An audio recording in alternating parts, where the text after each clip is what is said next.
Good morning दोस्तों। Free में travel करने का आज है डे 21 और फिलहाल हम हैं वृंदावन में जा रहे हैं हम अभी प्रेम मंदिर।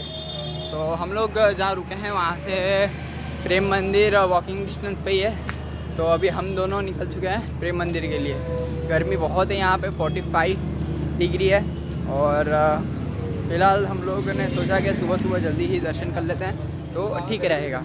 जितना दोपहर होगा उतना ज़्यादा ही गर्मी होगा। तो अभी जाते हैं।